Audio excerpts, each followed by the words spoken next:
दोस्तों आज हम बात करने वाले हैं क्लास 7th वालों के लिए। ठीक है दोस्तों, क्लास 7th वालों के लिए जो कि आप लोग के लिए कमेंट आ रहा था, सर थर्ड टर्मिनल का तैयारी करवाइए, सर थर्ड टर्मिनल का तैयारी करवाइए सर।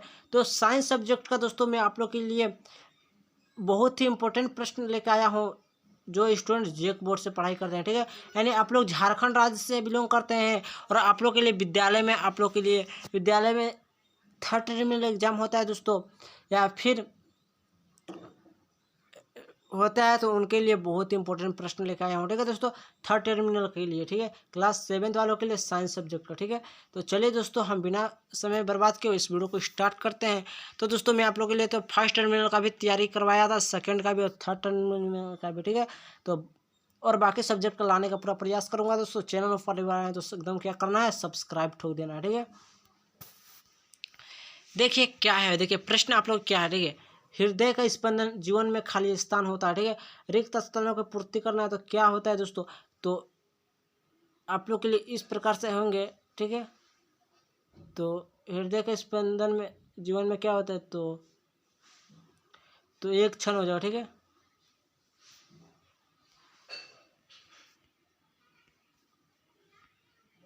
तो दोस्तों इसका आंसर क्या हो जाएगा, हर क्षण हो जाएगा। ठीक है, एक क्षण नहीं होगा। अब देखिए अगला प्रश्न है दोस्तों, धमनी सदैव ले जाती है। ठीक है दोस्तों, तो इसका सही आंसर हो जाएगा, देखिए ऑप्शन नंबर क्या हो जाएगा, ऑक्सीजन समुद्र रक्त हो जाएगा, ऑप्शन नंबर तीसरा। ठीक है, आप लोग के लिए मैं बता दूं दोस्तों, आप लोग के लिए एग्जाम हॉल में देखिए ऑब्जेक्टिव भी आएंगे और प्लस में सब्जेक्टिव भी आएंगे। ठीक है, तो मैं दोनों परीक्षा की तो दोनों प्रश्न की तैयारी कराने वाला हूं दोस्तों। ठीक है, तो देखिए अंत तक देखिए,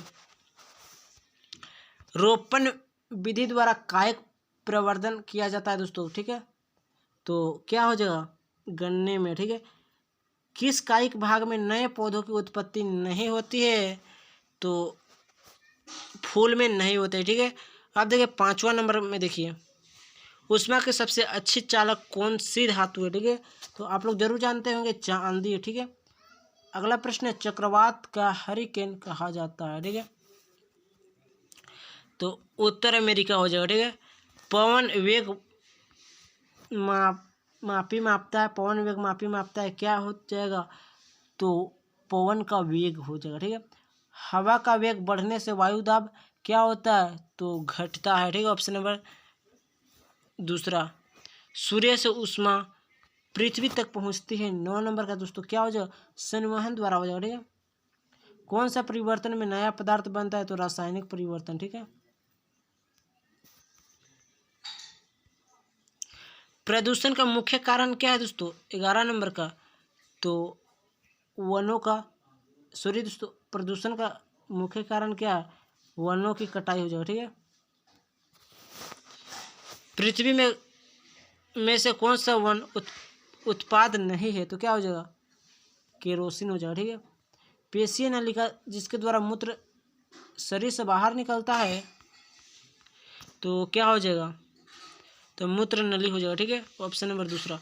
ब्रायोफाइलम अपने जिस भाग द्वारा जनन करता है वह है क्या है, पत्ती।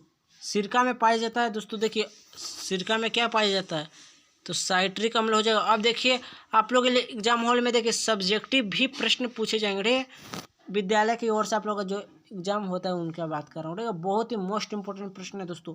देखिए सब्जेक्टिव है। ठीक है, निम्न प्रश्नों का उत्तर लिखना है। 16 नंबर का प्रश्न है, अपघटक किसे कहते हैं, ये वन में क्या कार्य करते हैं,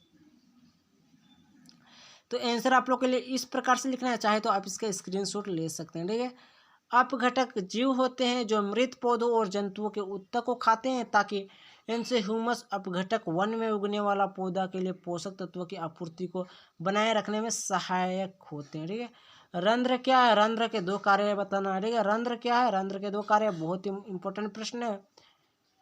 देखिए पत्ती की सतह पर उपस्थित अति सूक्ष्म जिनसे वायु में उपस्थित CO2 यानी कार्बन डाइऑक्साइड गैस प्रवेश करती है, रंध्र कहलाते हैं। ये रंध्र कोशिकाओं द्वारा घिरे रहते हैं। ठीक है, और रंध्र के कार्य भी बताना है। ठीक है, तो रंध्र के कार्य क्या हो जाएगा, देखिए देखिए पॉइंट वाइज लिखिएगा, पहला और दूसरा। ठीक है, रंध्र द्वारा वाष्पोत्सर्जन के माध्यम से जल तथा खनिजों को पौधों को विभिन्न भागों तक पहुंचाया जाता है। दूसरा नंबर पॉइंट में क्या लिखना है, रंध्र की सहायता से पौधों में कार्बन डाइऑक्साइड गैस का कार्बन डाइऑक्साइड ऑक्सीजन का उत्सर्जन होता है। ठीक है। 18 नंबर का प्रश्न है, तापमापी में पारा का प्रयोग क्यों होता है। ठीक है, तो पॉइंट वाइज लिखिएगा, 3 पॉइंट लिखिएगा, काफ़ी है। ठीक है। तापमान बढ़ने से पारे का प्रसार एक समान होता है। पारा ऊष्मा का सुचालक है। तीसरा पॉइंट में लिखना है, यह चमत्कार है और शीशे से बाहर से भी देखा जा सकता है। ठीक है। अब अगला प्रश्न देखिए, और चौथा नंबर का पॉइंट लिख देना है। ठीक है, पारा शीशे से चिपकता नहीं है। ठीक है। अगला प्रश्न है, लैंगिक जनन एवं अलैंगिक जनन में अंतर स्पष्ट करना। ठीक है दोस्तों, तो मैं आप लोगों के लिए बार बार कहते आ रहा हूँ, जब भी अंतर स्पष्ट करना, जब बात की जाए दोस्तों, तो 2 बराबर भागों में बांट लेना। ठीक है दोस्तों, तो मैं आप लोग के लिए यहाँ पर देखिए, मैं नहीं बांटा हूँ, लेकिन आप बांट लेना है। ठीक है, इसका आंसर में। ठीक है, तो लैंगिक जनन में क्या लिखना है आप लोग के लिए, देखिए इस साइड लैंगिक, इस साइड अलैंगिक। तो लैंगिक जनन का पहला पॉइंट में लिखना है आप लोग के लिए, लैंगिक जनन में नए पादप बीजों से प्राप्त होता है। दूसरा पॉइंट में लिखना है, लैंगिक जनन के लिए मादा की आवश्यकता होती है और लैंगिक जनन से। ठीक है दोस्तों, अब देखिए तीसरा पॉइंट में क्या लिखना है, लैंगिक जनन से उत्पन्न संतान में विविधता की संभावना अधिक होती है, यानी उत्पन्न संतान में विविधता की संभावना अधिक होती है। अब अगला प्रश्न देखिए दोस्तों, और अलैंगिक में भी आप लोग को कितना पॉइंट, 3 ही पॉइंट लिखना है। ठीक है, लैंगिक में 3 लिखे तो अलैंगिक में भी 3 लिखना है। ठीक है, अलैंगिक जनन में नए पादप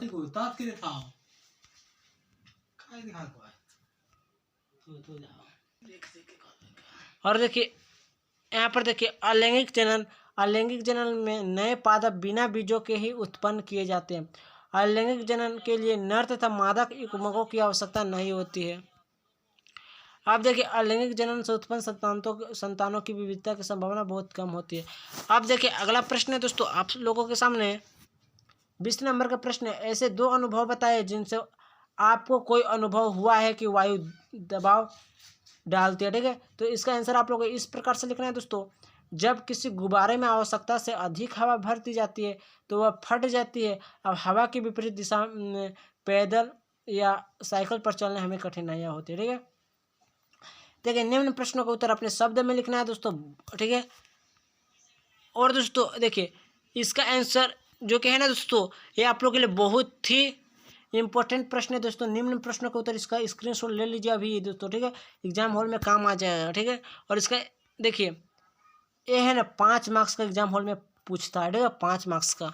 तो देखिए इसका, देखिए गर्मी के दिनों में पवन समुद्र से पृथ्वी की ओर क्यों बहती है, 5 मार्क्स का प्रश्न पूछता है दोस्तों। और 22 नंबर का प्रश्न, अलैंगिक जनन की विधिया का वर्णन कीजिए और सभी का उदाहरण देना है। ठीक है, प्रयोगशाला तापमापी तथा डॉक्टरी तापमापी के बीच सचित्र समानता का अंतर लिखना है।